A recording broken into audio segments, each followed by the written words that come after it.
We're going to start letting folks in. Thank you.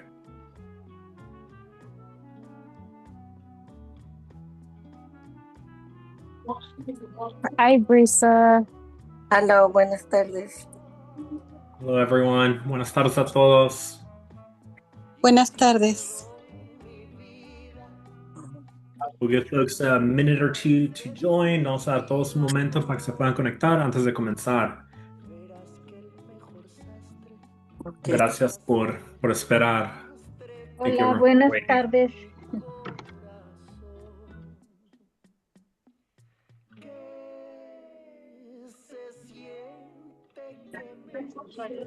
A lo que llegue tu hermano.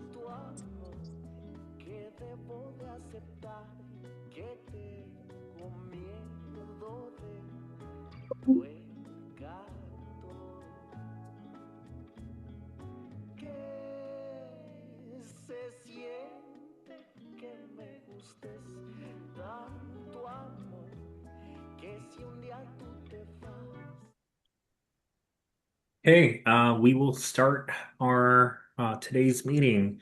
Gracias a todos por estar aquí. Vamos a comenzar nuestra junta. So, I'll first take a moment to share the Zoom interpretation instructions. So, antes de comenzar, voy a compartir las instrucciones para acceder a los servicios de interpretación. Voy a hacer esto primero en español y luego en inglés. Good evening, everyone. I am going to share the interpretation instructions first in Spanish, then in English. Para todas las personas que nos acompañan hoy a través de su tableta o iPad o de su teléfono inteligente o smartphone, favor de localizar el menú en forma de 3 puntos en la parte inferior de su pantalla. De ahí pueden seleccionar Language Interpretation o interpretación del lenguaje y enseguida pueden seleccionar su idioma, en este caso el español o Spanish. Para todas las personas que nos acompañan a través de sus computadoras, pueden localizar el símbolo en la forma de globo en la parte inferior de su pantalla. Hagan clic ahí y después elijan su lenguaje en español o Spanish. Ahora voy a dar las instrucciones en inglés. Here are the instructions in English. For all those joining us tonight through their tablets or their iPads or their smartphones, please locate the menu in the form of 3 dots on your screen. You can click there, then select Language Interpretation, and then select language of your choice. In this case, it would be English. If you're joining us through your computer, you can locate the icon in the form of globe at the bottom of your screen. You can click there and then select English as your language of choice. I know we do have some new folks. I'll give a second for folks to connect. We do have some new folks on this meeting. I do want to note that it is really important for folks to be able to connect to the interpretation. It allows for our staff and the members of the meeting itself to be able to communicate both between Spanish and English. So sabemos que tenemos nuevos miembros en esa junta. Nomás quiero elevar que es muy importante que se conecten al sistema de interpretación porque tenemos participantes que hablan inglés y español y el sistema de interpretación nos va a ayudar a poder comunicarnos entre todos los que estamos en la junta en sí. So, nomás esa nota para todos. So, some participation instructions. We keep kind of re-bringing this slide up for folks as a reminder, especially when we get to the Q&As for some of the presentations. Please use the raise hand feature. It helps our team queue up folks, know when folks are who's up for to ask their question or comment. And then also just always a good way to also add comments or reactions is just, you see the emoticons on here is always a good, useful tool as well. Our general agenda for today, we do have 3 presentations for today's meeting. So we do have one on community monitoring network data on organic and elemental carbon. We have an update from Kevin on the incentive updates. And then we have a presentation also on the Tijuana River Valley Saturn Boulevard feasibility study. And then with that, we'll be moving to our closing remarks and adjournment as well. As folks might remember, we implemented this kind of component of our agenda, which is a roll call. This is a good way for our team to be able to track who's in the meeting and make sure that we're issuing those payments for folks for your stipends as well. So with that, I'm going to hand it off to Brisa to walk us through the roll call. If you are here, all we need to know is just be present or presente, and then Brisa will be noting that. And if folks are late, we could always kind of check in and see if anyone has joined and add them as well. But Brisa, with that, I'm going to hand it off to you just to walk us through our roll call. Great. Thanks, Christian. I'm gonna pull up my screen. Starting with Alejandro Amador, Andrea Hoff, Present. Christopher Roberts,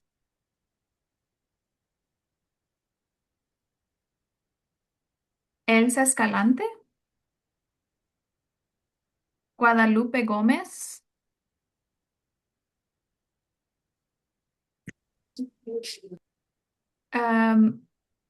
Guadalupe Gómez. I saw somebody go on mute. Okay. Irma Cepeda,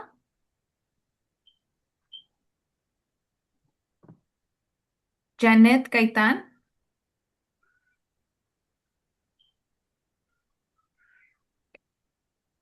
Carla Samayoa,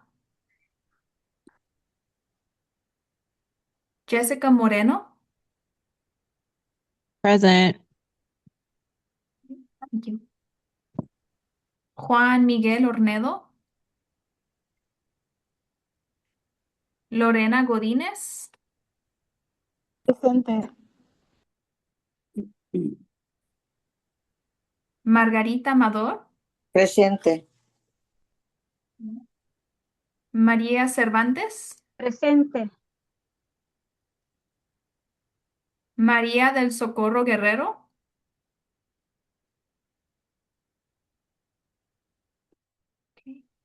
María Gámez, Mariano Muñoz, Marisela Telles, Presente. Marie Vicario, Maritza Gerardo Chavarín, Here. Presente. Olga Espinosa, Rosa Isela Ruiz, Present. Penelope Jenny Quintana, Present. Stanford Morrison, Present.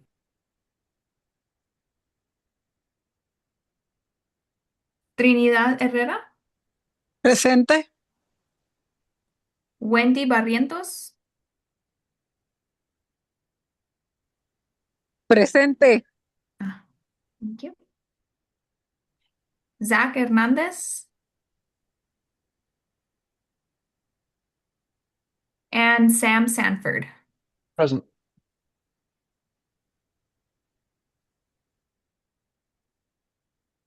Thank you, Great. Well, we Brisa. have 11 present today. Thank you all.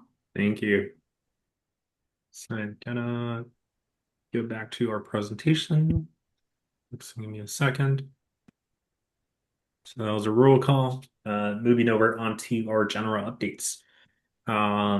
Lauren, I'm handing it off to you early today, just for some updates from Office of Environmental Justice. That's good. Thanks, Christian.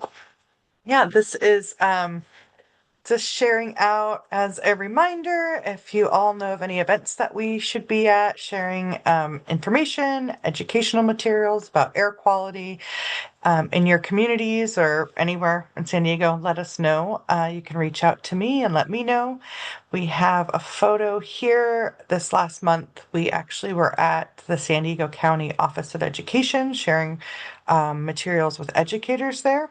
So it doesn't have to be a formal community event. It can be kind of a different can take a different form. For example, this was all educators, not necessarily general community members. But if you think that there's a space where we should be sharing our resources to the community, just please reach out and let us know, and you could connect with me. I would greatly appreciate it. And I saw that they dropped my email in the chat there. So feel free to reach out anytime. Thank you. Thank you, Lauren. Always a plug, I think, for folks. If there are any updates, I know a lot of folks are working in different organizations, doing a lot of different work out in the community. If there are ever events, things that are happening that you'd like to share, let us know. One, we can share it as part of our weekly digest. But also, I think just provide a moment if need be. I think just share those updates or announcements for folks. So just general plug. If that ever happens, let us know, and we'll make sure to slot you in here on our agenda. So with that, that actually takes us to our first presentation. So Christine King is going to be giving us a presentation on organic and elemental carbon. Christine, I think I saw you on deck, so I'm gonna spotlight you and hand it off to you. Thank you. Oh, and you're muted. Oh, Sorry. okay, Hi. we can hear you now. Okay. Thank you, Christian. Okay. So hello, everyone, and thank you for allowing me to present today. My name is Christine King, and I'm an air pollution chemist here at SDAPCD, where I work in the AB617 Community Air Monitoring Group. I lead both the organic and elemental carbon, also known as OCEC, and hydrogen sulfide air monitoring programs. For this presentation, we're going to dive into the latest results, the 2024 OCEC data update for the international border community, which plays an important role in understanding the levels of diesel particulate matter in the community. Next slide, please. As a reminder, here's the community monitoring data presentation schedule in case you'd like to look back at past presentations or mark your calendars for upcoming data updates. Next slide, please. Okay, so here's a quick overview of what we'll be covering today. We'll start by explaining what organic and elemental carbon are and how they connect to diesel particulate matter. Then we'll take a closer look at local sources of diesel particulate matter and review the SERP strategies designed to reduce this pollutant and its associated health impacts. Next, we'll walk through how we collect and analyze data and introduce the air monitoring sites where we've been sampling organic and elemental carbon. After that, we'll dive into the 2024 organic and elemental carbon data update, which will include site-by-site results and comparisons to health standards, reviewing long-term and seasonal trends, and how the data aligns with black carbon measurements. Then finally, we'll wrap up with a look at what's ahead in our efforts to monitor diesel particulate matter in the international border community. Next slide, please. Okay, so let's start with the building blocks. What are organic carbon and elemental carbon? These are two major components of combustion-related PM 2.5, also known as fine particulate matter. As the graphic shows, these tiny particles are about 30 times smaller than of human hair and can travel deep into the lungs, where it negatively impacts our health. While both types of carbon are important, today we're focusing on elemental carbon because it's a more reliable indicator of diesel particulate matter, which is a key concern in the international border community. To give a quick definition, let's focus on the zoomed in PM 2.5 particle. So organic carbon forms the lighter, smoky outer layer. It comes from a wide variety of sources like cooking, wildfires, and burning activities, while elemental carbon, often called black carbon, makes up the particle's dark sooty core. It's produced when fuels don't completely burn all the way, especially from gasoline and diesel engines. Here's the key point though. Elemental carbon can be separated into different fractions based on the temperature at which it burns off. In particular, elemental carbon fraction number 2, also known as EC2, is strongly associated with diesel engines. And we can use it to estimate diesel particulate matter levels in the air. So by focusing on elemental carbon, especially EC2, we can better understand how much of the local air pollution is coming from diesel engine sources. Next slide, please. Okay, so let's review a few sources and SERP strategies aimed at reducing diesel particulate matter in the community. First up, heavy-duty trucks idling at the border. So long wait times mean engines stay idling for long periods, which creates concentrated emissions near the ports of entry. So to address this, heavy-duty vehicle SERP strategy number 2 focuses on implementing programs that improve border efficiency, such as supporting a commercial vehicle appointment system and developing a pre-clearance program to accelerate trucks processing. Next, we have freight truck routes to warehouses. So if we think about how many trucks make trips to and from these facilities every single day, that adds up quickly. The SERP's heavy-duty vehicle strategy number 5 promotes rules that reduce emissions from this kind of indirect activity by requiring warehouses take actions themselves to cut emissions from the truck activities that they generate. And finally, off-road diesel equipment. This would be like the ATVs used to conduct CBP operations near the border. And SERP strategy, other sources, strategy number 3 advocates for cleaner emissions from Border Patrol and CBP operations in partnership. So these strategies are just a few examples of how the international border community is tackling diesel particulate matter. Next slide, please. All right. Now let's take a look at why monitoring diesel particulate matter is so important. The serious health effects. As we discussed earlier, these particles are incredibly small. So small, they can penetrate deep into the lungs and even enter the bloodstreams. This is where the danger lies. According to the California Office of Environmental Health Hazard Assessment, or OEHA, long-term exposure to diesel particulate matter poses the highest cancer risk of any toxic air contaminant they've ever evaluated. That means out of all the harmful substances in our air, diesel particulate matter is the most likely to cause cancer over time. And because it's a known carcinogen like tobacco smoke or asbestos, there is no safe level of exposure. This slide shows how diesel particulate matter affects our health in the short term, the long term, and how it impacts different groups in the community. In the blue section, we see the immediate effects.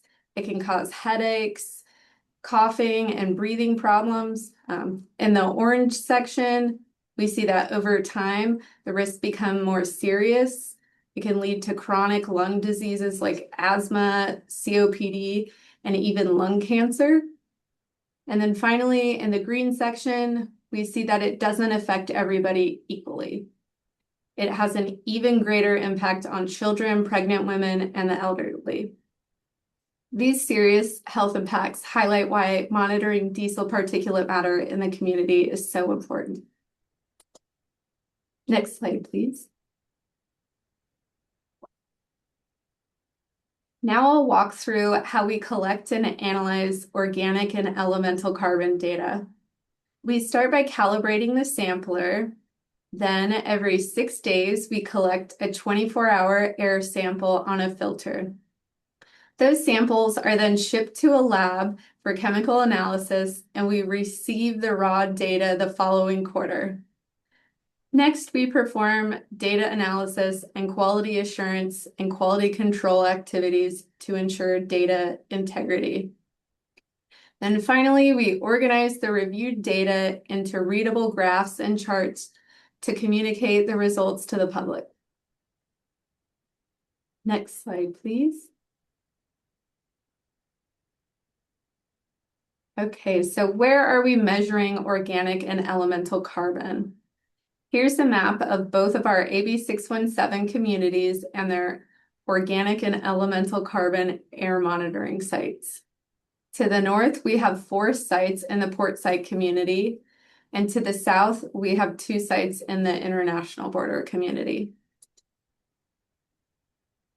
Next slide, please. Or back one. Okay, so here's a quick look at our 2 air monitoring sites measuring organic and elemental carbon in the International border community. On the left, outlined in red, we have our San Ysidro site. It's located on top of a building behind Fire Station 29, and it has a direct view of the northbound I-5 freeway, and it's near the San Ysidro port of entry. And then next on the right, outlined in orange, is the Donovan prison site located in Otay Mesa. It's basically surrounded by a bunch of warehouses and like industry. Like to the left, there's a junkyard you can see in the photo, and then some meadow in the front. And it's also near the Otay Mesa port of entry. And next slide, please. Okay, so now let's dive into the 2024 data and compare elemental carbon levels across the 2 monitoring sites to health standards. On the left, we see the chronic reference exposure limit for non-cancer effects at 5 micrograms of carbon per cubic meter of air. This is the amount of diesel particulate matter a person can breathe every day over a lifetime without experiencing non-cancer effects. Both of our sites fall below that line, but that doesn't mean that the air is safe. For cancer risk, there is no safe level. Similar to tobacco smoke, even small amounts can increase long-term cancer risk. That's why after this slide, you won't see any safe threshold lines, because for cancer risk, the goal is always to drive the levels down as close to 0 as possible. So looking at the 2 sites, we see that San Ysidro is approximately like 25% higher than Donovan Prison. This makes sense because the San Ysidro port of entry experiences much more traffic and prolonged congestion when compared to Otay Mesa near our Donovan prison site. While elemental carbon gives us a good estimate of diesel particulate matter, it's not the whole picture.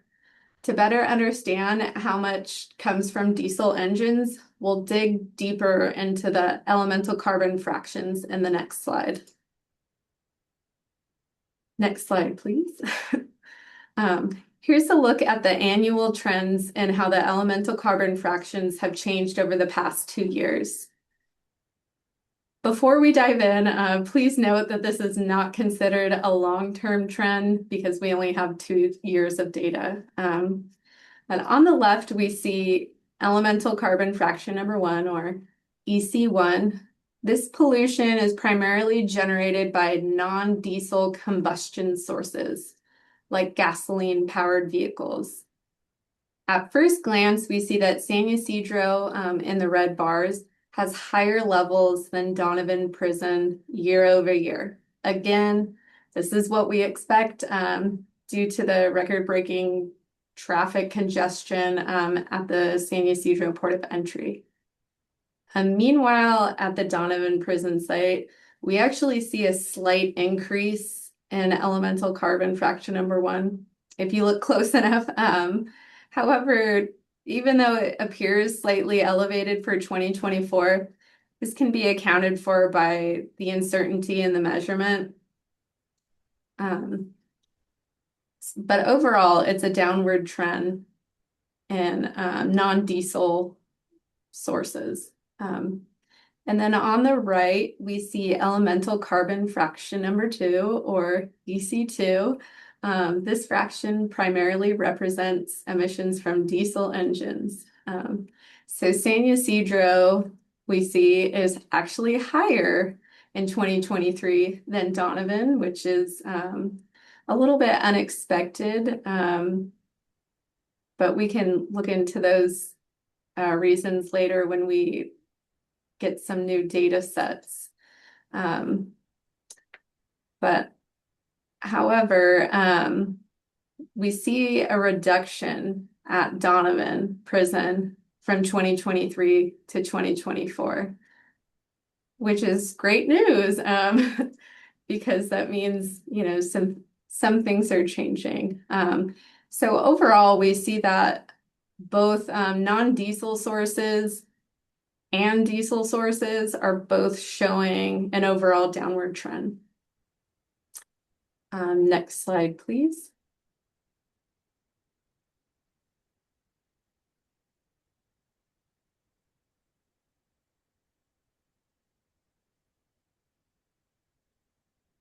Okay, so before we move on to seasonal trends, I'll quickly review temperature inversions. So if we think of the atmosphere like a pot of boiling water, in the warmer months, like the image on the right, the sun heats up the ground and stirs the air. That rising, moving air helps particulate matter lift and spread out, the same way steam escapes from an open pot. However, in the cooler months, it's more like putting a lid on the pot, where the lid of warmer air prevents the cooler ground level air from rising. And just like steam trapped under a lid, the particulate matter becomes trapped. It can't mix upwards, so it builds up near the ground, which is the same level where we breathe. This is why we typically see higher particulate levels during the fall and winter months. Next slide, please.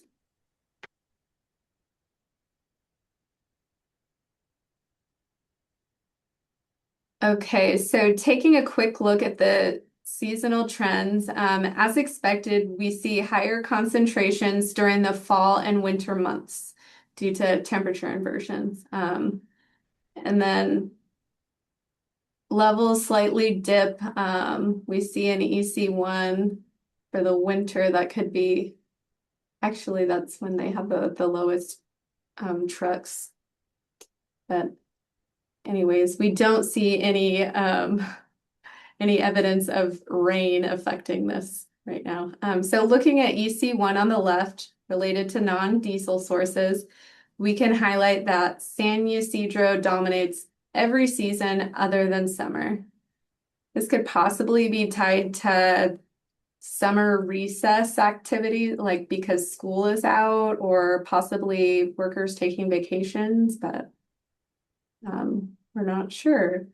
And then Donovan seems to have extremely low levels in winter compared to San Ysidro. So this suggests that there's potentially like decreased commercial traffic during winter months. So now looking at elemental carbon fraction number 2 on the right, reflecting diesel-related emissions, we see that Donovan Prison has higher levels every season except for fall. But when we take a look at the Otay Mesa border crossing data, we also see a reduction in the number of diesel engine vehicles crossing the Otay Mesa border, whereas we saw a spike at San Ysidro for that same time for fall of 2024. So anyways, taken together, these seasonal patterns can help guide where we implement SERP strategies and can continue making a difference in our air. And then if anybody has any questions, I'd be happy to answer them right now. And I do see Penelope, I'll go with you first, and I do see a question from Stan as well in the chat. Hi, this is Jenny Quintana. Thank you for all your work in looking at this data. I was just thinking that the last time we saw black carbon data, it was also compared to your other monitors in San Diego County.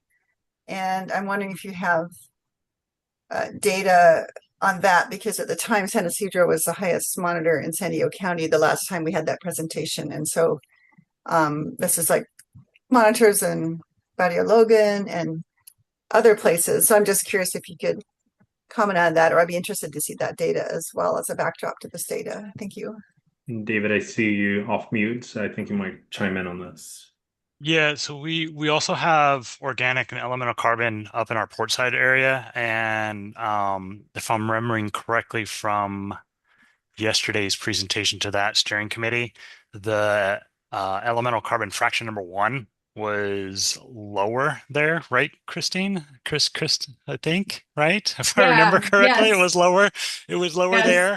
But I think the EC2 fraction was comparable to the concentrations that we're seeing in this presentation. It right around, for the seasonal 0.2 to 0.5. But the EC1 fraction was, I think, closer to I think overall a little bit around closer to 1. So the border community is experiencing a little bit higher fraction or a higher concentration of EC1. Yeah, that's absolutely correct. I'll chime in here real quickly as well. My name is Curtis Malika. I'm Christine's direct supervisor. And in the fall and winter times, we did see EC1 around like 1.2 or so, or 1.0. Whereas what Christine showed here for EC1, we're kind of seeing around 2 or so in the fall and winter for San Ysidro. So we are definitely seeing some higher levels there. Thank you, David and Curtis. I do see another question, and I know, Christine, I think you have a couple more slides, but I think it might be helpful to just ask these questions, and we can take some more questions at the end. But the question from Stan, has this data been cross-referenced with all the construction of multifamily properties in San Isidro, with all the heavy machinery and contractors using diesel trucks? I haven't been able to find any data that really shows, like maybe any permits or anything, like when construction is starting.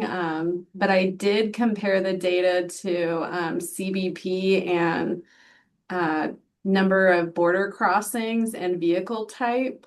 But then again, that only gives me the total number of vehicles that crossed for 1 month. That I can't see daily, which would be nice. But yeah, hopefully we can find that construction data in the future. Thank you, Christine. And then another question from Rosicela. How often do you check up on these updates? How often do we check? And I think how often, I guess I'm thinking like how often is the data being collected? I'm sorry. I could explain it better through Mike, if that's possible. Yeah, that Okay, works. so it's I'm sorry. It's because it's my first time learning about this and being a part of this community. So I really don't know how it works out with you guys, as in like, how do you guys keep update onto the information that you guys are telling us? Because in order for, like, let's say you want to see certain things of what's happening, you guys have to wait about, let's say for an example, 3 to 5 months in order for you guys to look up to the next update to see if there was a big or small impact of information that we should know. So I was just wondering, like, how often do you guys like check up and just see like how things are being impacted or not, if that makes sense? David or Curtis, would you like to take this one? Yeah, I'll take a stab at it. So how I'm trying to wrap my head around your question. Um, so we collect samples one for this particular program once every 6 days, so about once a week. We then send those to a lab. The one they have, based on our contract language, they have a number of a period of time where they have to do the analysis and get us the data.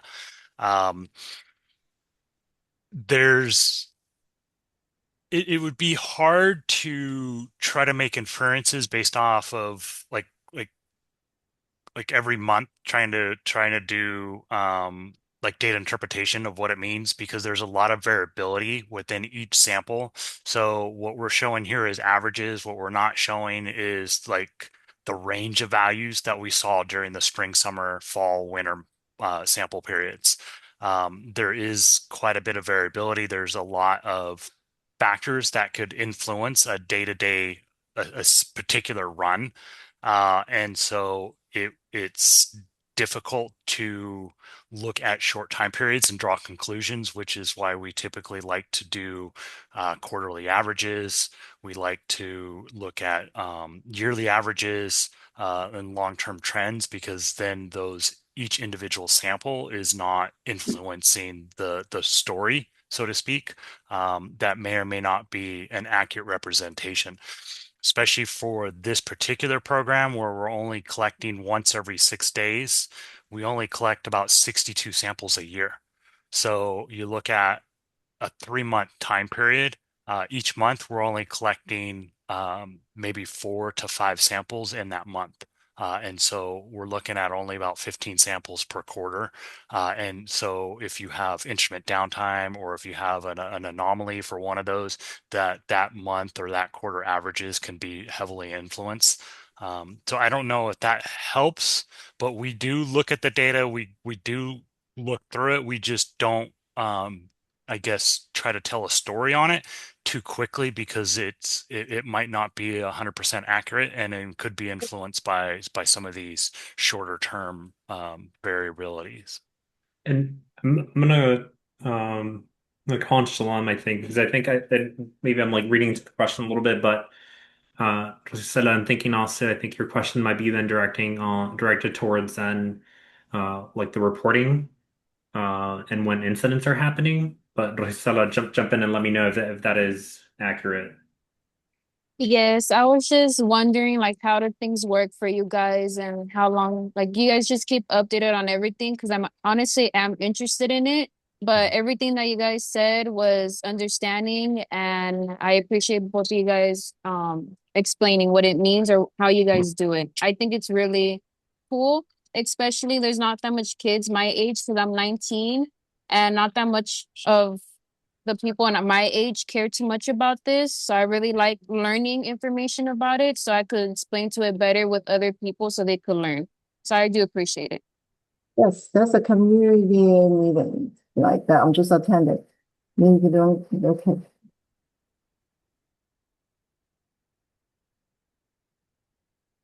Thank you, Rosella. I do see one more question from Stan, and I think, Christine, I think you kind of alluded to this a little bit, which was on any data on the CBP regarding vehicle crossings to and from Tijuana, and how big of an impact those vehicles have on these levels.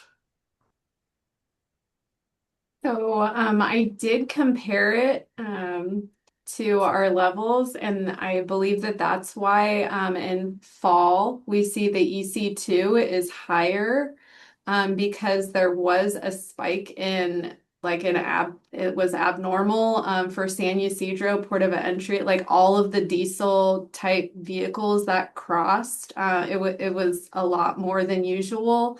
And at the same time, there was not as many diesel engines crossing the OTE border. So I'm assuming that that's probably why. This is the one season where San Ysidro is higher in diesel emissions than at Donovan Prison. Thank you. Christine, I know you have more slides, so I'm gonna click to the next one. And then if folks do have more questions, please do raise them, and we'll take a moment, I think, at the end of the presentation, take more questions and read off the questions in the chat as well. But Christine, over to you. Thank you. Okay, so now that I've identified trends in the elemental carbon fractions, EC1 and EC2, I'll compare the two methods used for tracking diesel particulate matter, elemental carbon and black carbon. So elemental carbon uses discrete filter samples, so we can only get one result per day every 6 days, and it requires lab work. It's accurate, but it's slower, more expensive, and doesn't allow for real-time data sharing with the community. Black carbon, on the other hand, measures continuously and gives us real-time data.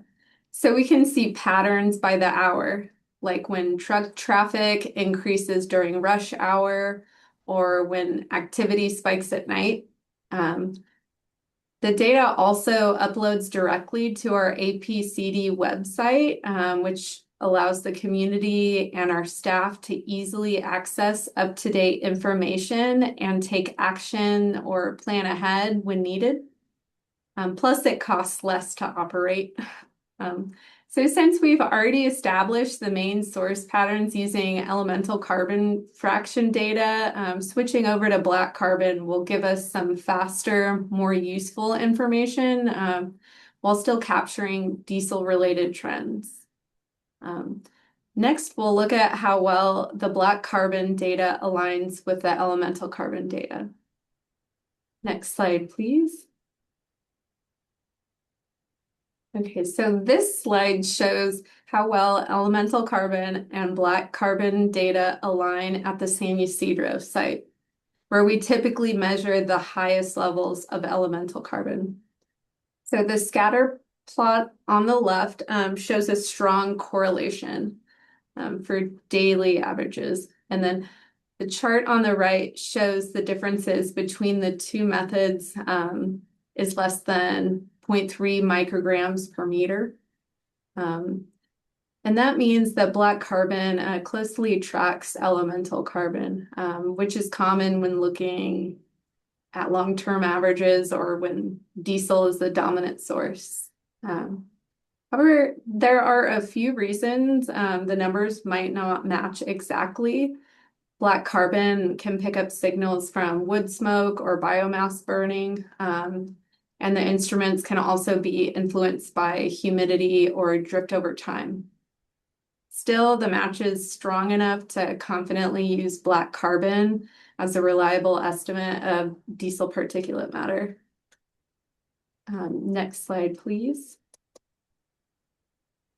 Okay, looking ahead, we'll expand black carbon monitoring to additional sites as they become available. We'll continue working with CARB to support source apportionment studies, health risk assessments, and emissions modeling. And we'll partner with other agencies to compare our black carbon data to relevant data sets like wildfire activity and traffic patterns to better understand community exposure. And I will hand it off to David or Curtis. Yeah, thanks, Christine. I forgot to introduce myself earlier. My name is David Sodeman. I'm the chief of the monitoring division here at APCD. I oversee and manage all our monitoring activities, including the community air monitoring program, our hydrogen sulfide network, as well as our EPA regional air quality program. I wanted to kind of discuss some historical context regarding both the organic and elemental program and the black carbon program. As we just heard in this presentation, both programs are being used as a surrogate for diesel emissions. APCD has always intended that the organic and elemental carbon program would be more of a shorter term program than the rest of our pollutant programs monitored in this community. We wanted to operate both programs simultaneously to evaluate whether the black carbon program would give us a good estimate of diesel emissions in the community. And as seen in this presentation, it does. Therefore, we have now discontinued the OC and EC program. We are going to continue focusing our monitoring efforts on instruments that can provide you timely data so that you know what is in the community at any given time, instead of having to potentially wait months later when the data is collected in the lab. And with that, we'd be happy to answer any more questions you have on this presentation.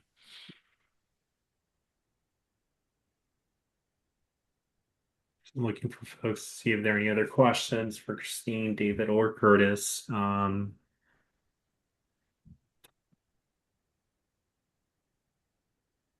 Anything that can be clarified or any overall questions to this process. And if not, then we'll move forward. But I do know Jazz did add a question from Penelope. Have you investigated wind direction in the seasonal data? I was surprised how different Otay and San Isidro are.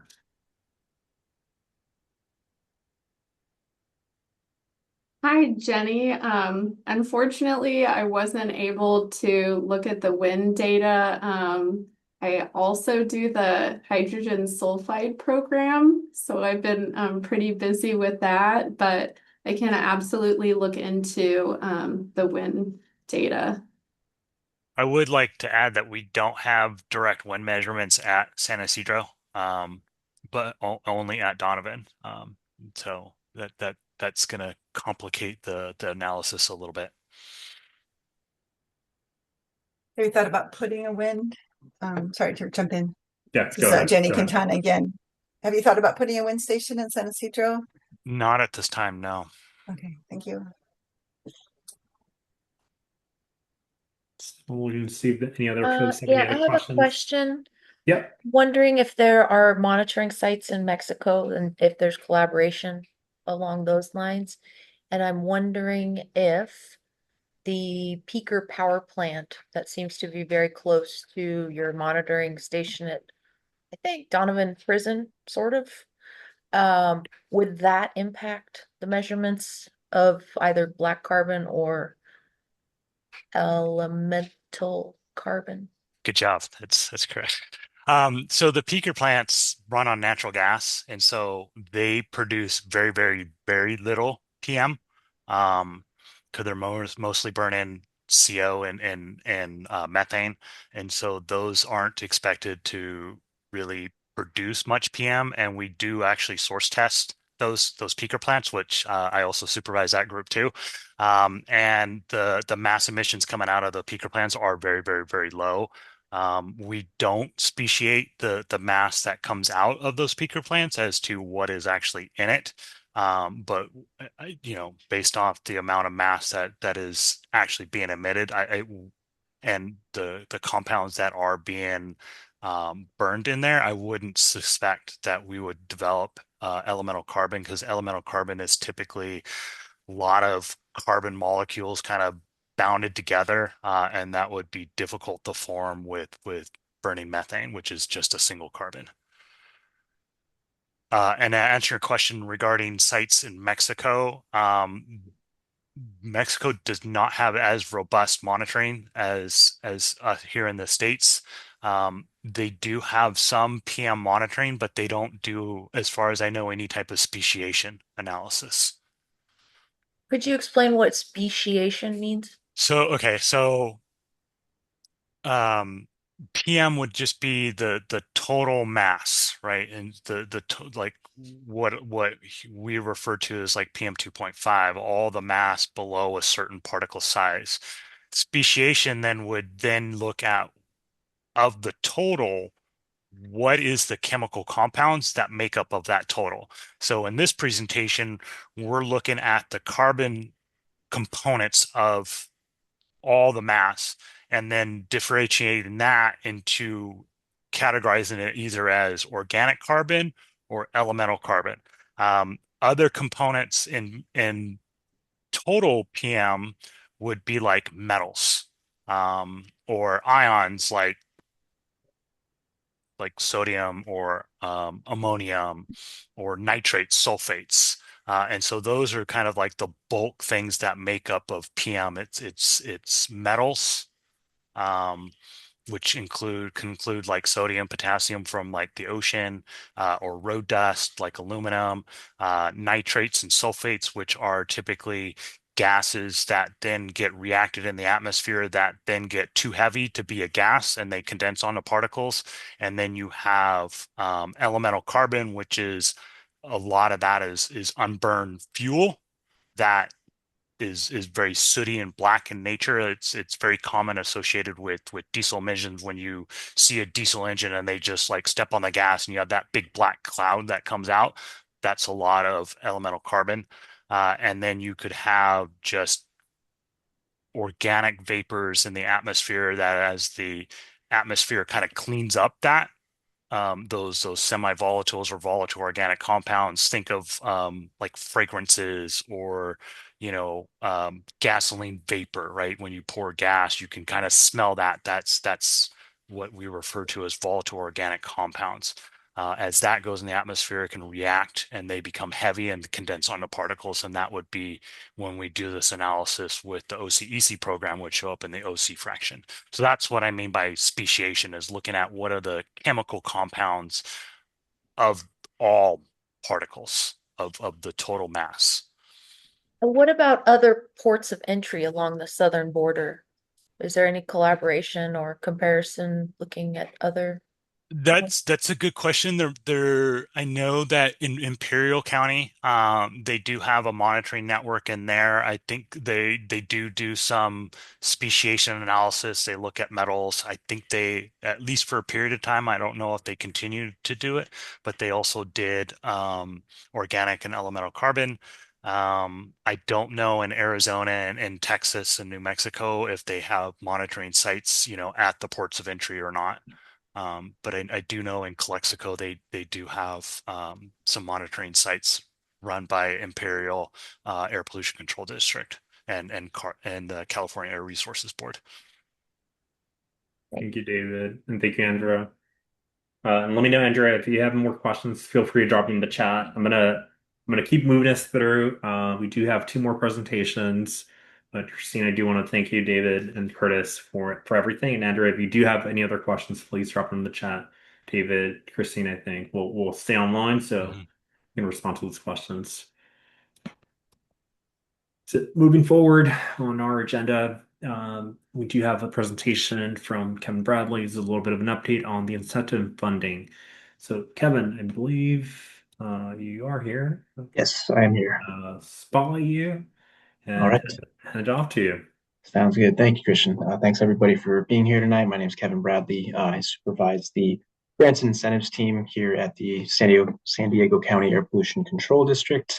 And I'm going to provide an update on the projects that we want to award funding to from this most recent round of applications that we received for our AB617 funding. Next slide, please. So I'm going to give a quick refresher of our participatory budgeting process so far and what priorities we've identified, both from community feedback and surveys in these meetings, as well as in the SERP itself. I'm going to give a little bit of an idea of what the requirements are that we have to follow when we receive this funding. This comes from the state of California, and there are certain stipulations that come along with the funding that we have to follow. So just to kind of give everyone an idea of how we come to the decisions we come to in regards to what projects to fund and all how much money to give to each project, et cetera. I'm also going to give a little bit of a recap of what we've done kind of to date with our available funds over the past several years, and then kind of transition into what our current funding plan is for this year. And then I'm going to ask for some feedback from the steering committee, both for our current applications that we want to award funding to, and also I'm going to have a question about the residential air purifier program, which this group is very familiar with. So there's some developments there. I'll share some context with that before that'll be more towards the end of the presentation. Next slide, please. So participatory budgeting, just as a quick refresher, it's an opportunity for you all in the steering committee to get informed about the resources that we have, to be able to fund certain projects, to communicate what the priorities are for the community, propose types of projects, and kind of guide us along what really matters for the international border community. So in the past, some of the priorities that you have identified for us are sidewalk and bike path projects. We did not receive any applications for that this round. So if that continues to be something the community wants, we'll have to rethink how we do outreach and who we talk to about potential project partners moving forward. However, on the types of projects that we did receive applications, we have electric vehicle charging stations, we have low or zero emission vehicle replacements, and of course, addressing the Tijuana River Valley odors by providing air purifiers to residents as well as to schools. So I'll have a little bit more, a few more details about that as we go. Next slide, please. So when we receive this funding, we have to reference this map. The organization that provides our funding through the state has, like I said, certain requirements. Some of those are geographical requirements, and so I apologize. The key on this map, it's a screenshot, and we didn't really have an easy way to translate it into Spanish. So I'll try to explain what the color coding means just for the purposes of this slide. But obviously, the map on the left is really zoomed out, kind of the entirety of San Diego County. And then the map on the right is kind of a zoomed in section of the communities we work most closely with. And so the areas that are color coded in orange, brown, or green, those are disadvantaged communities. And the state requires that we spend at least 70% of our incentive funding from AB 617 in those regions or on projects that benefit those regions. So the orange and brown sections are actually tribal lands.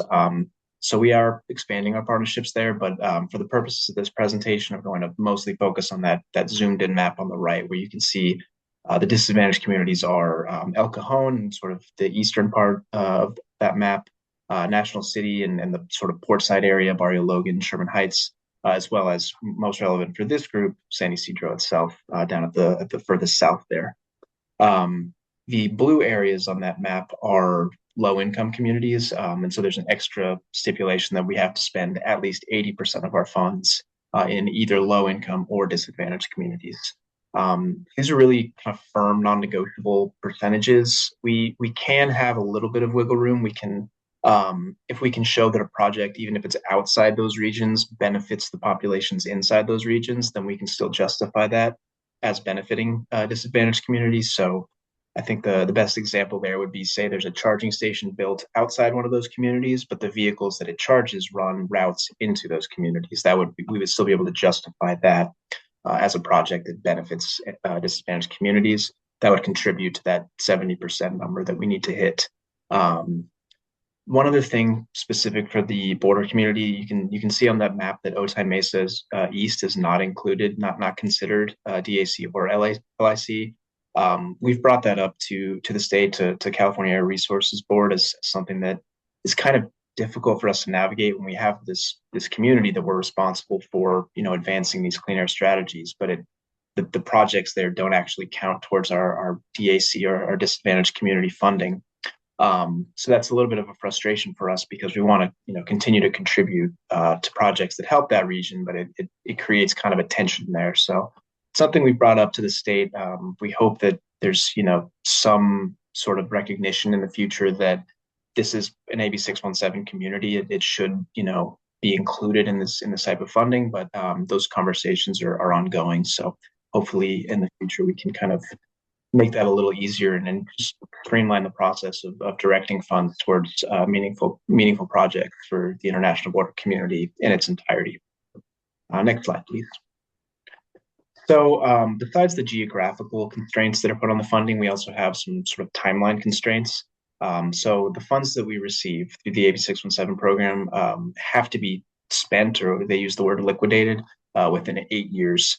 And so what that means is we have to have written the check and sent it out the door to the project partner within 8 years. And that 8 years sounds like a really long time. It is a long time, but when we're talking about some of these projects, and I think, again, electric charging stations or infrastructure, as we sometimes call them, those are good examples because there's a lot of pieces, a lot of steps. There's materials to order, there's construction work to do, electrical work to do, installation. And so any kind of delay can really snowball for projects like that. So that 8-year time limit actually does go by fairly quickly for us. And so the reason I bring all that up is that we can't just receive these funds and then sit on them and wait for the perfect projects to come along. We actually have to, if we have eligible projects, we really want to get them under contract and moving along so that, it's kind of a cycle, this process, right? We get a grant one year, we work through this flow chart here, and then again, the next year we repeat it. And so it starts with outreach, right? We reach out to potential project partners, interested folks who might be wanting to replace old vehicles, wanting to build charging stations, wanting to provide air purifiers, whatever the case may be, and let them know when our application's opening, how to apply, etc. We receive all those applications and review them. That's a pretty lengthy process. And you can see the yellow box on the screen sort of circling where we're at right now, which is kind of finishing up our pre-inspections and getting into executing contracts with our project partners or our contractors. What are pre-inspections, right? So what that refers to is it's most relevant to vehicle replacement. We need to make sure that the vehicles that we're paying to be replaced are actually currently functional. In other words, we don't want to pay for someone to replace their broken equipment because if it's broken, it's actually not releasing pollution into the air. So what we actually want is a piece of equipment that's being used frequently and would be releasing pollution. We want to get rid of that, provide the contractor with funding for something much cleaner so that we're reducing emissions, reducing pollution levels. Once we get someone under contract, they can go purchase their new equipment, destroy their old equipment, and then send us in the paperwork so we can process that and provide them with their funding. Make sure there's nothing else on this slide I wanted to mention. Again, it's a cyclical process, right? We go through all this and then we go back to the beginning, outreach, and we go through it again. And that's where participatory budgeting comes in, right? We need to know what the priorities are for the community so that we know who to reach out to. We know what types of applications to prioritize, et cetera. And so, even though this is kind of 1 year that I'm going to be talking about for our plan now, we're going to continue these conversations. I'm going to continue to give these presentations to the steering committee so that we can keep working and moving forward and addressing those priorities as much as we can over time. So it's not a one-time thing, right? We keep working and getting better at this as we go. Next slide, please. As far as what we have done so far, I kind of broke this into 3 different categories. So we have our operational projects. So those are projects that have been fully funded, money's out the door, equipment's already operating. And what we've spent on that since we began doing AB617 incentives back in, I believe, 2019, we spent over $30 million. And the projects that we funded have performed the equivalent of removing about 22 million miles of heavy-duty truck traffic each year. So we're really proud of that, and we want to continue that work. We also have some partially completed projects. So what that would refer to, I think the best example would be, say we signed a contract with a company to replace 10 of their trucks with new ones, and we've done 6 of them, right? So we have 4 to go. So we haven't finished the project, but some of those trucks are on the road. Some of those new, cleaner ones are on the road.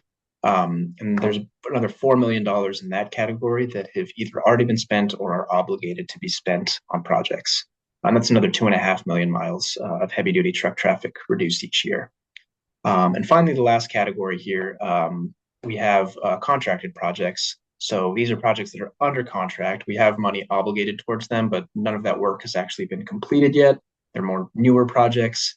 It happens to be that all of these are infrastructure projects. We have a little over $27 million going towards those. And again, just as a reminder, when I say infrastructure, almost every time what I mean is electric charging stations. And in this context, they're all electric charging stations to try to expand that network so it becomes easier and easier for companies, schools, even just people with passenger cars to have their to use electric cars rather than gas or diesel powered vehicles.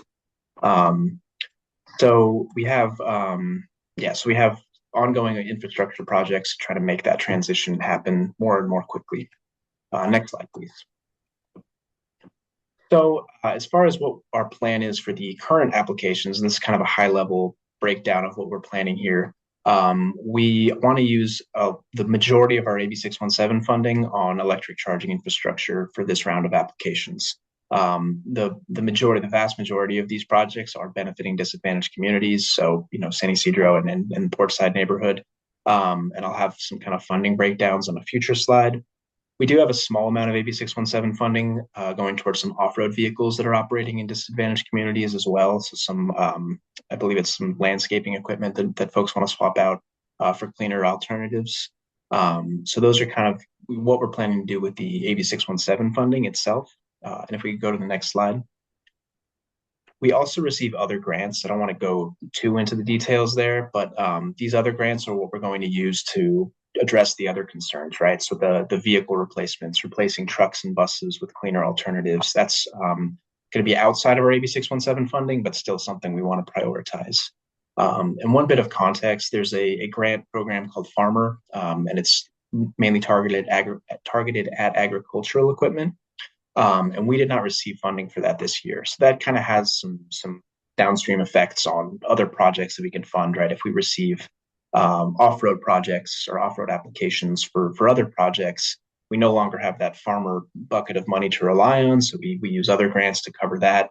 And because we are an agency that really covers the entire county of San Diego, we do have to use these other grants for other types of projects, while AB617 is more targeted towards you all in the international border community as well as the portside community. So just a little bit of context again on why we're working on the decisions that we have made about this funding, and kind of how we arrived at those decisions.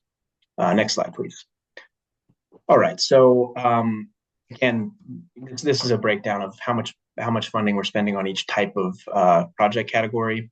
I know it's weird to see 0 on-road projects there. Again, we are doing on-road projects. It's just not with AB617 funding. So I wanted to clarify that.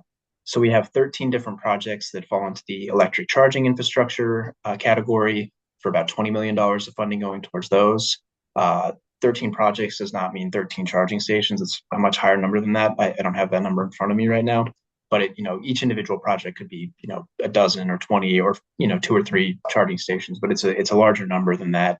And again, these are really targeted towards the disadvantaged communities that we have to spend our funding on at 70% or more. And I will have a map on a future slide where I kind of break down geographically where this funding is going. I mentioned we have a couple of off-road projects, 3 of them for a little over $500,000. And then our ongoing air purifier projects. So those 3 projects are actually in various stages of deployment at the moment. We're working with South Bay Union Schools and San Ysidro School District to get air purifiers placed in classrooms to alleviate some of the issues with the odors in the Tijuana River and also help with other types of indoor air pollution. Stan, I see your question. You're reading my mind. I'm about to get to that. Let me just make sure I don't have anything else on this slide. So yeah, like I mentioned, other grant funding will be used for 0 and low emission on-road and off-road vehicles. And we're having discussions about additional AB617 project funds towards air purifiers. Like I mentioned, I'll get to that sort of at the very end. Next slide, please. Those are my bullet points that I already mentioned. One more, please. Okay, so here's the map. And Dan, yeah, very timely question. So just to kind of give everybody a sense of what all the color coding and icons mean. So all the red icons are non-AB617 funding sources. And you can see they're kind of more spread out throughout the county. And then the black icons are AB617, and those are much more concentrated towards the disadvantaged communities. The battery lightning bolt looking icon is for charging stations. I tried to kind of size them based on, how big those projects are, how many charging stations. The truck icon is for on-road vehicle replacement. The tractor icon is for off-road vehicles. And then the pair of lungs is for air purifiers. That's kind of in the Tijuana River, San Ysidro, Imperial Beach, Nestor sort of region there. I want to mention one thing about, or 2 things, I guess. One, that those on-road vehicle, that truck project, those are, we have about 60 applications to replace trucks that are old diesel trucks with newer compressed natural gas trucks. So not 0 emission, but the good news is that we're removing diesel from the equation.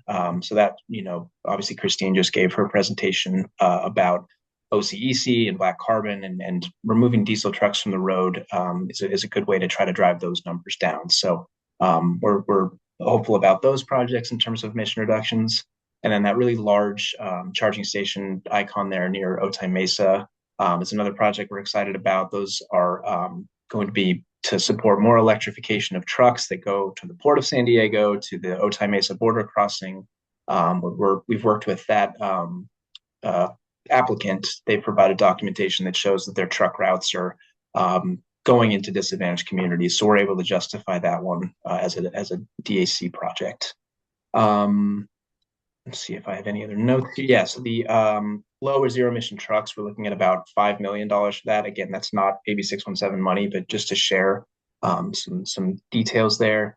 And then infrastructure, we're looking at about $8.5 million going towards infrastructure that's really specific to the border region, as well as another $3 million for some nearby projects in Imperial Beach and Chula Vista. So not within San Ysidro, not within the international border community, but nearby, and vehicles that, you know, are going to be releasing pollution nearby, and pollution obviously spreads throughout the region. So still some good projects. And then, of course, air purifiers there in the region affected by the Tijuana River Valley. Next slide, please. So at this point, I want to ask for some feedback from you all. And as I get to that point, let me just kind of, I'm going to ask the question and then pause to see if anybody has feedback. So broadly speaking, does the Community Steering Committee support moving forward with this plan for AB617 incentive funding allocation to projects? I'll pause there. Folks, if you have questions, clarifications, and I think Kevin's point, yeah, I think if we can hear from folks, does the plan itself sound good? It sound like something that CSC can get behind. And Kevin, I know that you provided this same presentation to Portside CSC yesterday as well, and I think the same set of questions are asked from folks as well. But yeah, just looking to see if any folks want to jump in.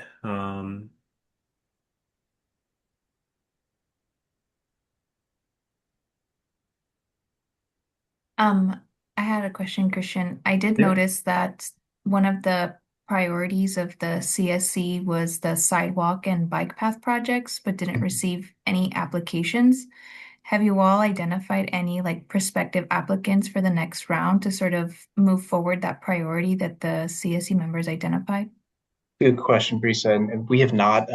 That's going to be something that I think we ask for some help identifying who would be performing those projects. It's kind of tricky where, you know, we receive all this funding, but we're not the ones actually, you know, doing the bike lanes or paving the roads or building the charging stations. So it is on us to find good project partners and reach out to them. And so that's going to be kind of an ongoing process for us to figure out if, you know, if bike lanes and repaving roads is a priority, how do we get in touch with, whether it's City of San Diego or Sandag or whomever, how do we get in touch with folks that can kind of push those projects forward so that we can provide funding for those types of projects? Thank you, Kevin. So do you want to, I think, stay on this question, see if folks, and I do see someone jumping in, Lorena, just noting that it is a good plan, was presented. Do you want to see if any other folks have any questions, comments for the first question?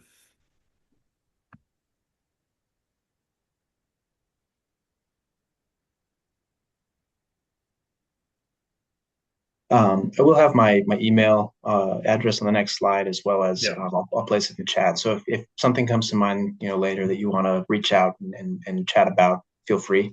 I'll move on to my second question now, more specific to the air purifiers. So just for a little bit of context, we went before our governing board back in September and presented about kind of the status of our air purifier program, both residential and placing them in schools. We're working on placing them in daycares. And so what our governing board asked us to do is assess the feasibility of expanding the air purifier program for residents affected by the Tijuana River Valley odors. And our staff ran some numbers and estimated that it could cost up to about $10 million in AB617 project funds. We will be presenting information to the board again on December 11th. And so I'm here to get feedback from you now, of course, and then we will return to the CSC with additional info after that board meeting to summarize what, you know, the further direction from our board is. And so that leads me to the second question here. Does the Community Steering Committee have any feedback on the potential use of AB617 incentive funds to purchase additional air purifiers for residents impacted by the Tijuana River sewage crisis.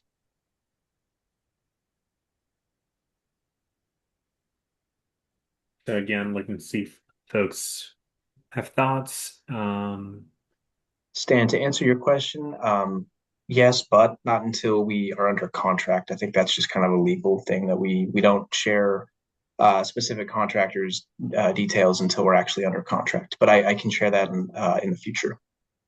If you want, you can just remove the contractor information. I think it's important for us to know where those charging stations are going to go if we're approving, this incentives going towards that. Like, how can we just say, yeah, go ahead and approve them without us knowing, not even the general area, like how many are they installing, how much are you planning on spending on those things? I don't see why that would be an issue, not without the contractor information. Okay. I'll work with my team and see what we can provide. And Kevin, it might be that even just, I think, to Stan's point, it might just be location itself. I think that would suffice, I think, some of that understanding, I think just a little bit greater detail on that map. Sure. So I am seeing a couple comments in the chat. So the first one, they like what they're seeing and seeing that they're trying to do the best to resolve the problem of air quality. Does affect adults. So I think just talking about the impact and seeing the benefit. And then I see a second comment about designating some funding, I think, for electric vehicle or electric bikes in the community, and then using that as a tool to reduce emissions as well. Yeah, I believe electric bikes is an eligible category. I don't know that we've ever done those types of projects in the past. That'd be something to explore for us and kind of see how we would organize that program. Similar one now where it would be figuring out who would be the operator for the bikes themselves. Right. Rosicela. Yes, I do think what you guys are saying and providing for us will be helpful only because I'm currently going to school for nursing. And recently we have been, right now on the topic that we're learning is items or things that we're using in life right now that do affect us.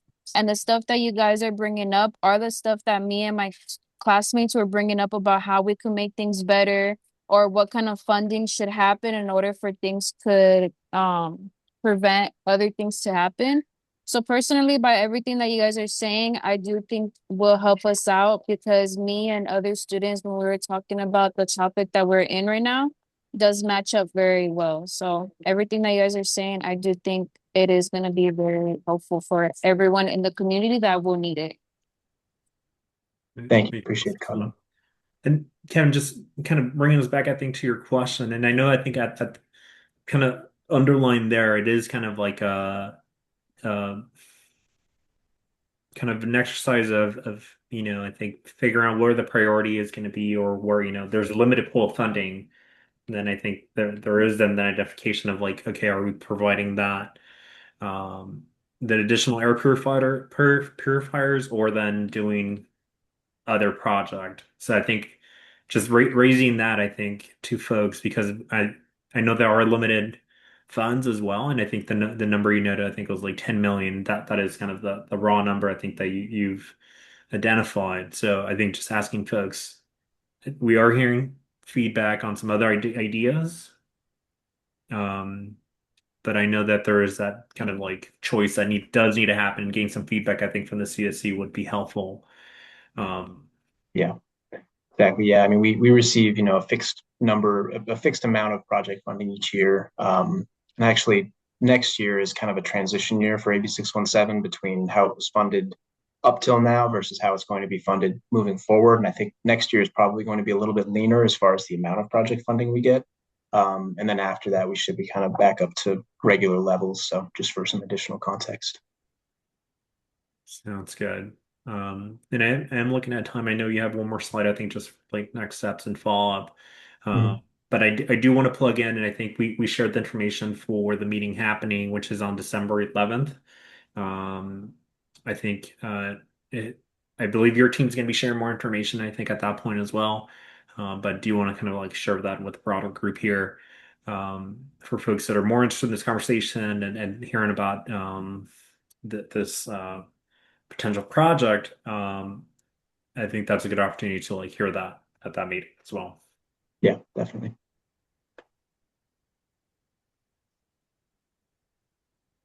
All right, so just to wrap up here, what our next steps will be, we are working to execute contracts with applicants next, as we get, figure out what contracts are eligible and request our funding from the state and all that kind of stuff. There's just some procedural steps to take to get to that point. And then we want to begin outreach for our next round of projects. So what we've heard, from the community as well as kind of in our talks with different project partners is that zero emission school buses and charging infrastructure would be a great place for us to focus, as well as zero emission transportation refrigeration units. And what those are, call them TRUs sometimes. Those are any kind of refrigerated truck that is delivering things like food or medicine that have to be kept at a low temperature so that they don't go bad. And then we'll continue to expand our community identified projects, things like the air purifier program, and other things that the community helps us recognize are crucial to improving air quality, improving the quality of life of residents and people in the international border community. So like I said, if you have any questions, please feel free to reach out to me via email. And with that, unless there's any other questions, I will wrap up here. Thank you, Kevin. I do want to raise, I know the one thing I think just from some of the feedback, I think that would be helpful. And I think as part of the next round, it's maybe follow up on some potential partners, I think. I think that there was a conversation about one, I think like electric bikes. But then that, merits that conversation of like who's the operator, the city, is it, same thing I think with then some other improvements, I think bike lanes or greenways. But I think that would be a good follow-up as well, just for that next round of like who are some partners and potentially having them be involved in these conversations as well. Definitely. Thank you, Christian. Thank you Thank you, Kevin. West team. Have Thank you, a everyone. good night, everybody. Thank We'll you. keep going on to our next item.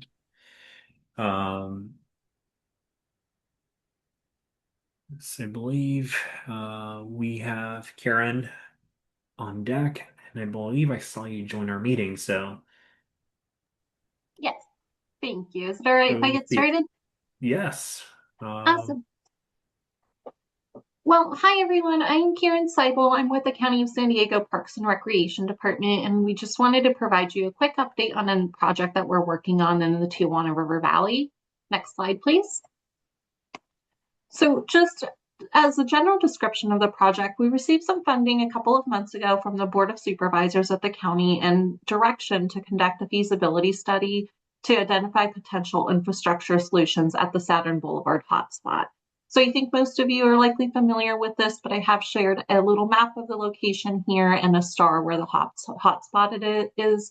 Generally, it's the area where the Tijuana River meets Saturn Boulevard, and it's the area where we've seen quite a bit of hydrogen sulfide, increases in this area. So for this specific area, we're working collaboratively with the City of San Diego and our Navy partners on this, and that's because this actual hotspot area where the culverts are and the foam has been seen by the community is actually a City of San Diego owned and maintained road, and then adjacent areas are owned and maintained by the Navy. None of this is actually county property. However, we are hoping to, be responsive to the community and get this started and work collaboratively with those partners. So at this point, in looking at potential infrastructure solutions, we have completed some additional initial data gathering and have started to refine some project alternatives. So a lot of this data includes, water samples, some modeling that was done by our team in prior years, trying to use as much existing information as possible so that we are able to respond quickly to the situation. Next slide, please. So in terms of just existing conditions, so I think most of you know that in the Tijuana River, especially in this area, there are a lot of nutrients. There's high nutrient loads that come from specifically the river and the sewage in the river. A lot of this results in low oxygen conditions, and really because sulfur reducing bacteria thrive in these conditions, and because we are seeing, increase in hydrogen sulfide in this area and the foaming that you're seeing on the bottom right-hand side. And the situation that we're specifically addressing with this project is the infrastructure piece. So not necessarily, the water quality. There's a lot of pieces to this puzzle. And for today and for this specific effort, we've been directed to focus on the infrastructure piece while other efforts are underway for the water quality and water improvement piece. I'm going to go over a little bit of the background with you all really briefly. So on the bottom left, you can see a diagram that shows essentially the existing conditions. And that little pipe thing is the culvert that's under the road in Saturn Boulevard in this location. You can see that the upstream side on the left is about 13 feet higher than the downstream side on the right.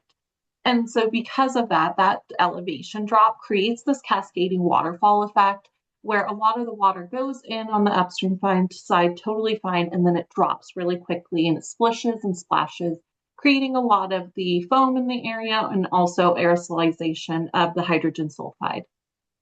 Next slide, please. A couple of things that we are looking at as part of this analysis is modifications to the existing culverts to reduce the turbulence, replacement of the existing culverts, and building a bridge across this area and removing the road entirely, and then some level of a combination of those somehow to balance that drop that we're seeing between the upstream and the downstream side. And then the fifth option we're looking at is the full reroute of the river, the Tijuana River, so that it goes on its southerly direction rather than this northerly direction. So again, for these culverts, these were put in by the city of San Diego in 1993, and that was really because of a large storm that was happening, and they were put in as an emergency action. So because of that, they weren't really designed to withstand and really be in place for this long. So they're not in great condition right now, which is why we would be looking at potentially replacing them in kind, like we mentioned. Next slide, please.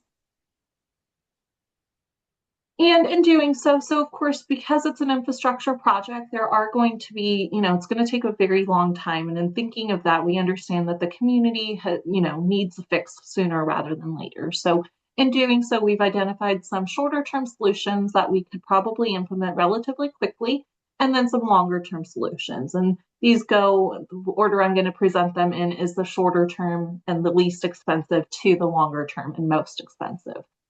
So the first one we wanted to share with you today is this temporary pipe extension. And this is our shortest term solution. So like I mentioned earlier, the issue in this area specifically is because of that drop. So this would essentially take those culverts on the downstream side and add a pipe, a plastic pipe to the downstream side, and then kind of take it down and have it gently go into the scour pond that is on the downstream side, rather than dropping abruptly and creating that waterfall effect. So as you can see here, that's what this would do, is attach to the existing culverts and then ultimately daylight where the existing pond is. Next slide, please. Option number 2 that is shown on the screen here is filling the area and replacing the culverts. So again, like I mentioned earlier, and you can kind of see it in the photo here on the right side, is these culverts are in not great condition, and because of that, one of them especially has fully snapped off. So they do need to have some level of a replacement. This option 2 here would propose to add some fill to the downstream side so that the area is a little bit higher and meets the culvert where it daylights. That fill could look like some types of, something that would be a smooth transition rather than the existing riprap that you're seeing there. Next slide, please. Thank you. And then option number 3 here is a box culvert instead of replacing the existing culverts with pipes. So if you remember, the existing culverts are 5 pipes that are round pipes. Option number 2 was replacing it in kind as a round pipe again. And option 3 is to change the structure into a box culvert bridge type structure. You can see the example on the right. That's just an example we found online. That's not what the area looks like right now. The existing condition at Saturn is the area on the left. So we would remove each of those pipes and instead put in a box culvert. This change in the, we'd have to look at it a little bit further in design, but generally this would allow a lot more water to go through. And because there are only, 2 areas where the water would go in through that culvert design rather than 5 holes, splishing and slashing, there would be less turbulence in the area as well. Next slide, please. And then option number 4, we're getting, of course, to a little bit more expensive and more of the designed options would be a bridge. So as you can see here on the right, that example is quite a large bridge. And that is because the floodplain in this area is very large. And because of that large floodplain, what we are seeing is that, unfortunately, with federal regulations, we would need to have a bridge that is big enough and wide enough to withstand a 100-year storm event. So essentially, a 100-year storm would need to be able to flow in the channel through the bridge. That would result in a big visual impact as well as just a big impact to the area. So as you can see in this slide here, that would probably result in about 15 to 20 foot high bridge. So what you'd see in the area is maybe a 500 to 700 foot bridge, and then extensively going up to ramping up on the north end and then ramping down on the south end to be able to be high enough off the ground. I see a question in the chat. Oh, good timing. I was going to chime in verbally. Excuse me for interrupting. So the bridge that we're looking at is quite different than what the one would need to look like in the area. Or is that what it would look like? Would that, for that example shown in the image, would that withstand the 100-year flood? The ejemplo on the right? It's an example, so it would be similar to that. I think what we are trying to demonstrate there is it would be that high off the ground, so it would be pretty similar. Okay, thank you. Yeah. I see another question in the chat. Are there any known harms / impacts to the local ecosystem with the addition of the culvert? And I think that's maybe we're talking to a earlier option listed, I think maybe option 3. Yeah, exactly. So in terms of the addition of the culvert would be sized so that is pretty similar to the existing. So what we would do is look at the capacity of the existing 5 culverts and make sure that that culvert, the box culvert option, was be sized to withstand current existing conditions. So we wouldn't want to change anything in the area. We wouldn't want to exacerbate flooding. We wouldn't want to have any downstream impacts to the local ecosystem. So right now, we've had similar types of structures in other portions of the river valley, and they haven't had any impacts. That would be our goal there as well. So I think it would just help to, get the flow to the downstream end in a more effective manner. Thank you, Karen. And I knew you have more slides, so. Yeah. So in terms of the next solution, so this one, I'm going to go through a couple of slides to explain this a little bit, but what is shown on the screen here right now is the map of the river valley, and then I'd like to point out 2 things for you all. On the south side, you could see that Hollister Street, that arrow is pointing to Hollister Street, and then on that the northern area is pointing to the current Saturn hotspot. This area is just pointing out where the river is and those 2 areas, those 2 specific things, Hollister Street and the current Saturn hotspot. And then next slide, please. And if you look at this aerial image from 1990 and pointing out those same 2 locations, what you can see is that the river actually never used to hit that area. That hotspot area that we're referring to, historically, it did not hit that. So Hollister Street is really an area where the water starts flowing in that northerly direction. And that is because of that 1990 storm. I think it was 1993 or so, actually, specifically. But that created it so that Hollister Street is now the split where the river goes north and hits the Saturn hotspot instead of going in that southerly direction that it has historically been going. And that was just because it was such a large storm. There was a lot of sediment that was moved and pushed through that way. And over time, it's been exacerbated. So at first, it was a smaller channel going north. And at this point, most of our flows in the river are going in that northern direction rather than the southern direction. Karen, I'm gonna click back just so folks can see the difference because it is very subtle, but Perfect, yeah. Yeah. So just look at those two arrows and where they're pointing. Right here, you could see the river, which is that greener area. And then if you go to the 1990 aerial, it won't be there, that top arrow there. So by rerouting the flows to the southern area, we would essentially make it that the river does not need to cross any culvert. So in the Hollister Street itself is a bridge. That the river would need to cross that bridge anyway, whether it went north or it went south. It would definitely need to cross that. But in the southern alignment, there is no other impediment. There are no other bridges.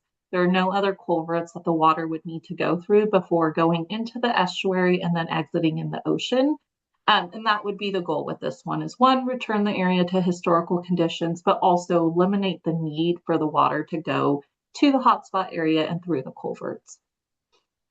This revised condition, you can see in the left is the existing condition, and then the right is the revised condition. So in the left, what you're seeing is currently, this is basically a photo and a snapshot of our modeling.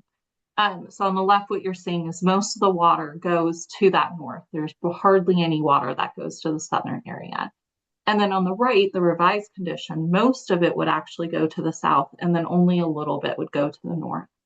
There would be some flows still in this revised condition going to the north, just because, in a 100-year storm event, for instance, the entire area gets flooded. So it really does need both the north and the south for water to be able to exit. A couple of things with this. This is something that we've heard from the community quite a bit as a preferred option, but at this point, we just don't know the feasibility of it. This is something that would require a lot more review, a lot more studying to see if it's feasible.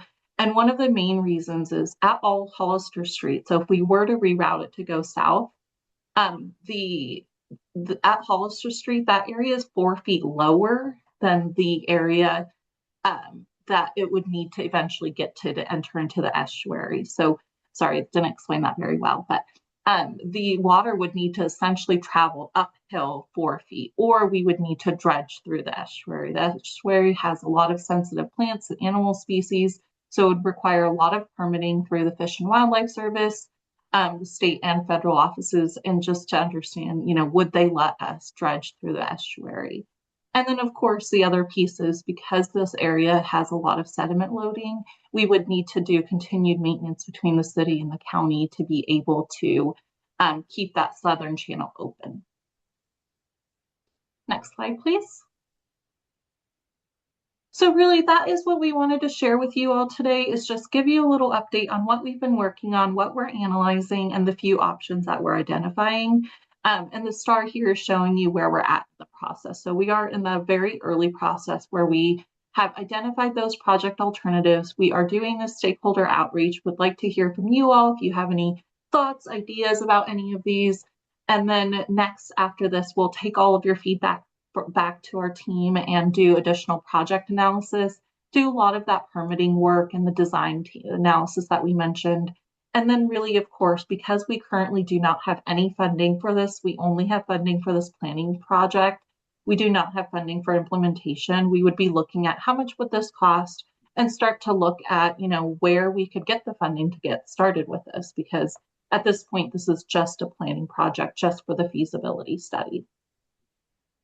So my contact information is there on the screen, and thank you, Jazz, for putting it into the chat as well. I'm happy to take any questions if you all have any, and we're happy to keep you updated and circle back with you. Our timeline for this feasibility study is we're hoping to have the feasibility study complete by January, the end of January or so, and then we'll be going to the County Board of Supervisors to present these options and see, if there's any direction that they have, any funding or what they would like us to do moving forward.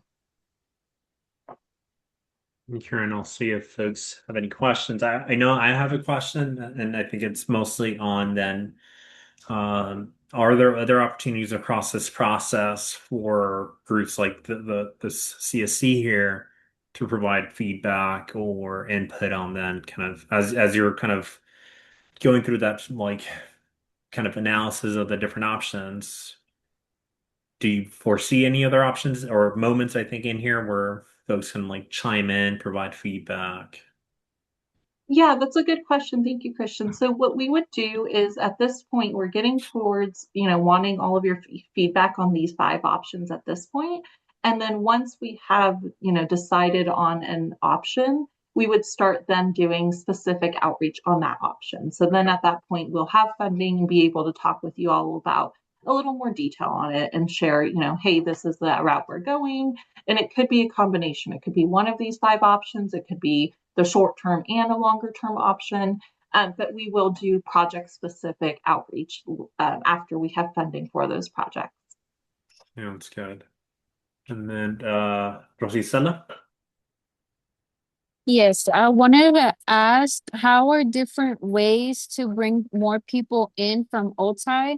I know that everything about here affects that community itself, like San Isidro all the way more down to Otai. And I've seen how there's less people that are from Otai in here. Like, do you recommend making more like flyers for people over there to know about it? Only because, yes, we're all affected by it, but I do think a lot of more people that live in Otai are a little bit more only because of all the concrete, all the construction that happens there, all the buildings and everything like that. So what do you guys recommend for people that live in Otai to get a little bit more help as well?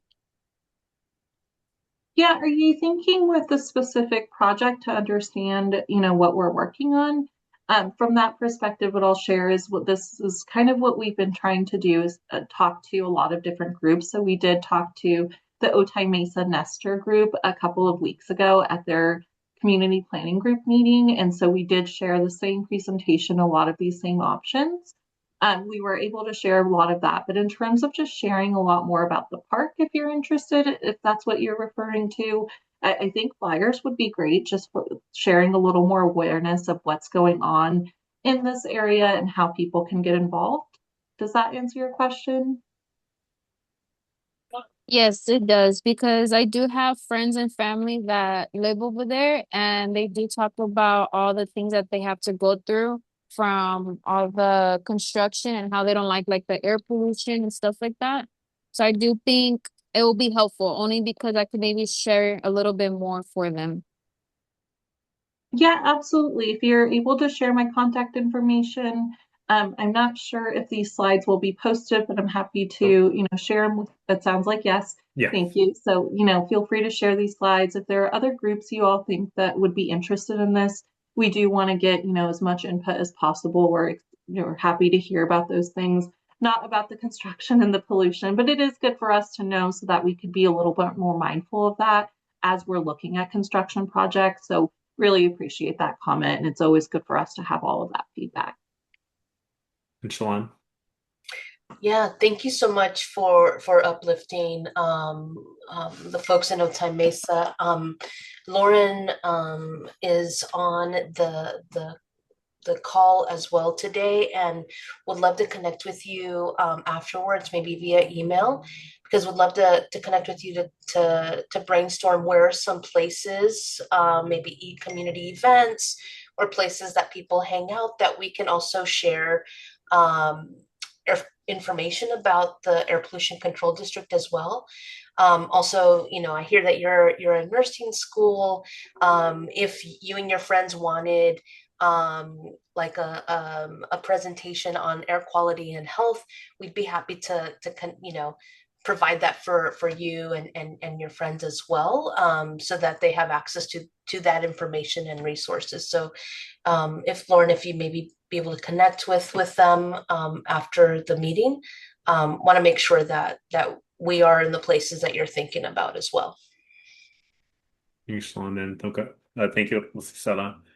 I want to see if other folks have any other questions for Karen. If not, then I have a question, Karen, for you, which is where is your team leaning towards when it comes to the different options? Because it does seem like there is like that temporary option to then kind of full on what seems a little bit more like logical restoration effort that would do the diversion.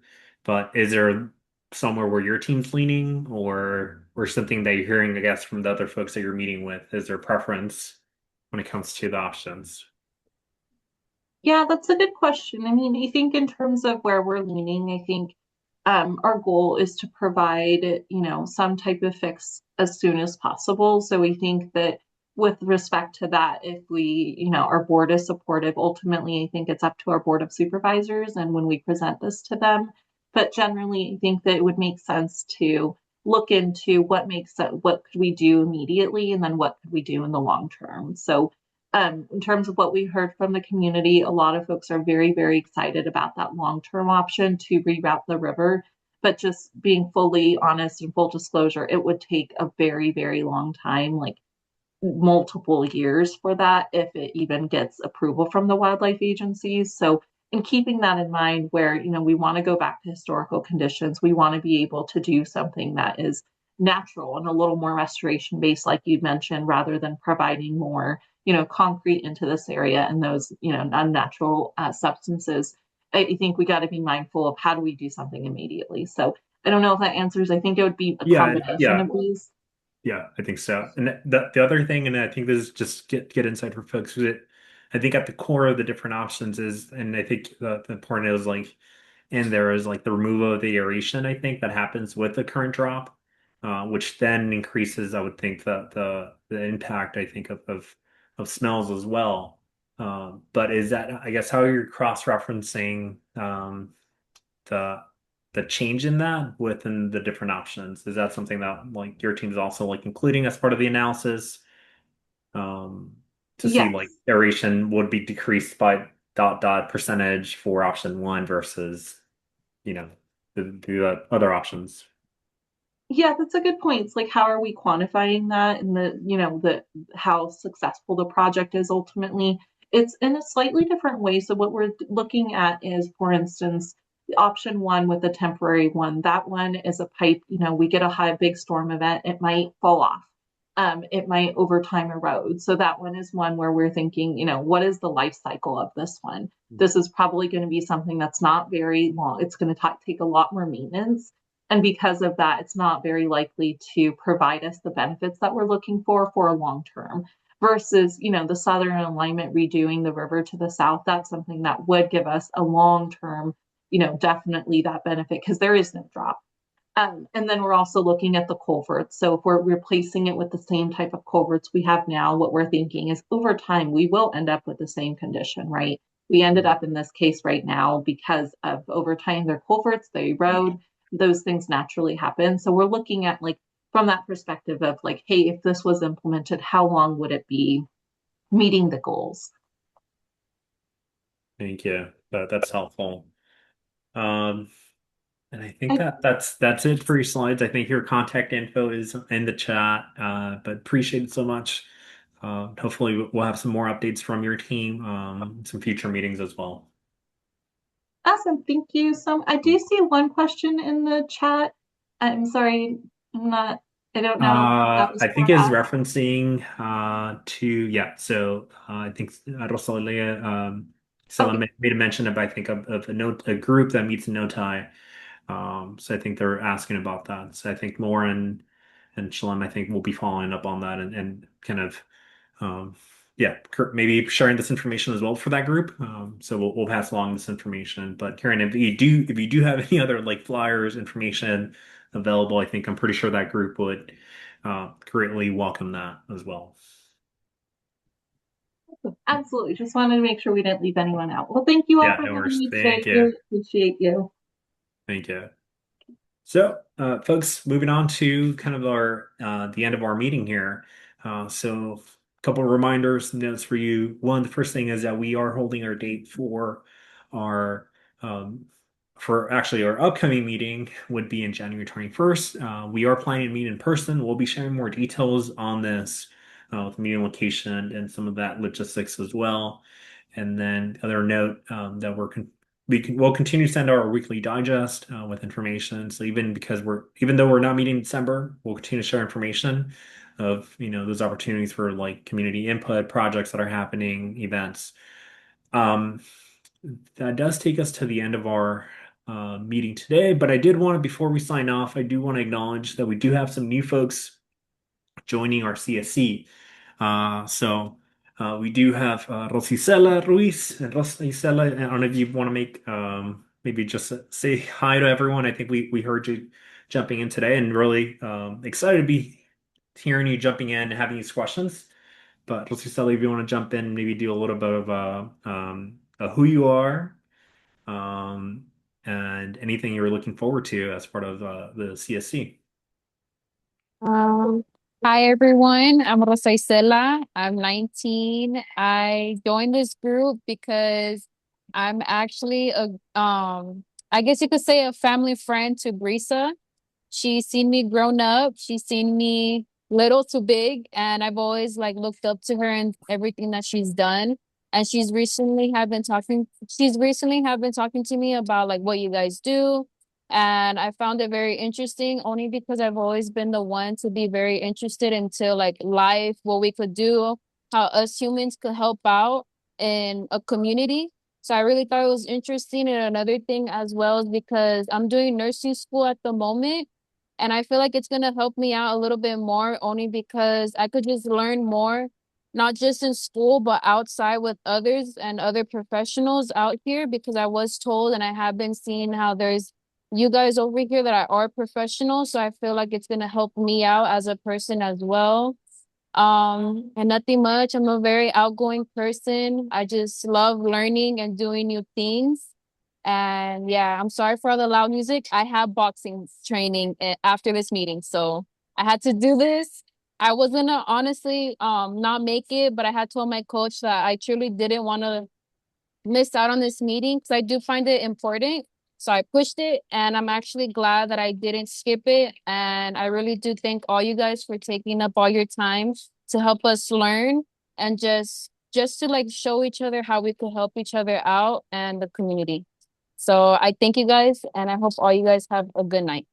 Thank you, Rosicela. Thank you. And then the other person that is also an ECSC member, but I don't think they're on the call. So I'm going to wait. I'll note who they are, but we'll wait for their intro at a future meeting, which is Carla with Casa Familiar as well. So at a future meeting, we'll hold that moment, I think, for Carla to share more about them and who they are and things that they're excited about with this group. And then David, I do see your hand up. So David, if you want to jump in. Yeah, thank you, Christian. I just wanted to make a quick announcement for everybody that on this coming Monday, November 24th, Casa Familiar, along with other community partners, including APCD, will be hosting an event to preview their La Semilla Community Resilience Center project. During the event, Casa is going to showcase some of the green construction techniques used in the project and be providing a tour. And so the community is invited to participate. I'll put the information in the chat, but it's Monday from 3 to 5:30 p.m. And they will be meeting at the San Isidro Civic Center. Thank you, David. So hopefully we'll see folks there. David, I'm guessing you're going to be there. Shalom, Lauren, likely. Yeah. So hopefully we'll see folks there. And Lauren, I saw your hand go up for a second. No, I meant to just say, yeah, I'll be there with Okay, like a thumbs up, Okay. but I did hands Awesome. up. So yeah, thanks, Thank David. Thanks, Chris. All right, folks. With that, that wraps up today's meeting. I do want to thank everyone for everyone's contribution, feedback throughout all the presentations and to our presenters. So with that, we'll close our meeting today. Gracias a todos. Buenas noches. Nos miramos en el nuevo año. Buenas En noches. enero. Thank you, Gracias. everyone. See everyone in January. Buenas noches. Thank you. Buenas noches. Buenas noches.